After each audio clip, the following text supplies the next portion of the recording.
The men, women, and children in Tijuana started their journeys thousands of miles to the south. We wanted to understand their motivations and see what it's been like along the route.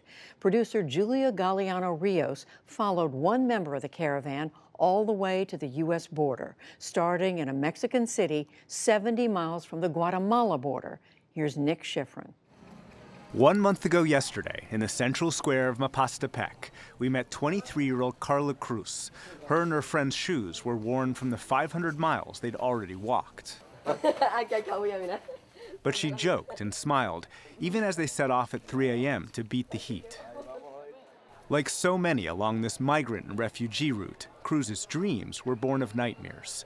To the south is home, one of Honduras's most violent cities. To the north is Texas, where her mother fled 15 years ago, leaving Cruz behind when she was just 8 years old. You don't have the words to say it because you're also so young. So it's terrible how parents abandon their children for a better future. The truth is, I'll be content with just seeing my mom, even if it means I'll get deported. Well, after 15 years, don't you think I deserve a smile? At first, the journey provided hope through temporary shelters where infants wear their American icons and dreams around their necks, and where these migrants and asylum seekers had messages for President Trump. I want to get ahead. I want to maybe finish university. I want to maybe learn his language. And that he also understands that we're not criminals. We're people who want to better ourselves. That was October 25th. As Cruz traveled north, Homeland Security Secretary Kirstjen Nielsen inaugurated a new section of the border wall and announced 800 additional service members would deploy to protect it.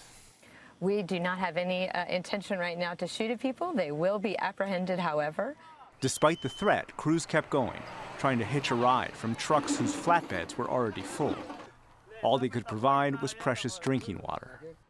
They walked through Tepanotepec on October 27th and Juchitán on October 29th, where she looked at Facebook photos of her family, including the mother and stepfather she longed to join.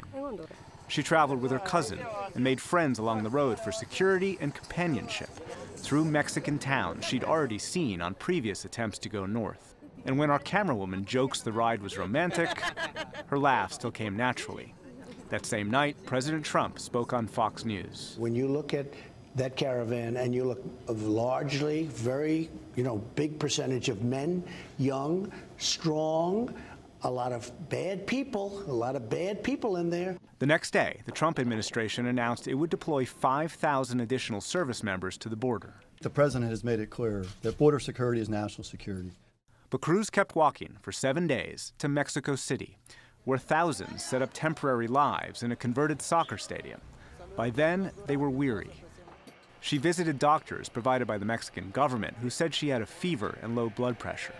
She admitted the closer she got to the U.S., the harsher the rhetoric, the more difficult the reality. She finally acknowledged she might not make it. Because of how protected the borders are now, I think it's going to be a bit hard. And to be caught and be locked up for 6 months, I don't think I'm willing to do that yet. I don't understand why they treat us badly, why they don't want us in their country. But on that day, the pull of a better life eclipsed fear. And eventually she hitched a ride for the last stretch, all the way to Tijuana. She arrived on November the 20th on a government-provided bus. She took comfort from a newly acquired stuffed bear. And then she watched this weekend as hundreds, including her cousin, tried to rush the border, and the Border Patrol responded with tear gas. And on the side of the road, we asked one last time about her plans. I'm scared. I don't want to be here anymore. After traveling so far, she finally feels resignation. Maybe this was not what I was expecting. I thought that when we got here, we were going to try to cross right away, not to park here, like, to live. Because that's what the majority is doing here, living. She'd gone 2,700 miles for a month and a half, but tonight she's considering giving up and turning herself into Mexican authorities so they can deport her back home. For the PBS NewsHour, I'm Nick Schifrin.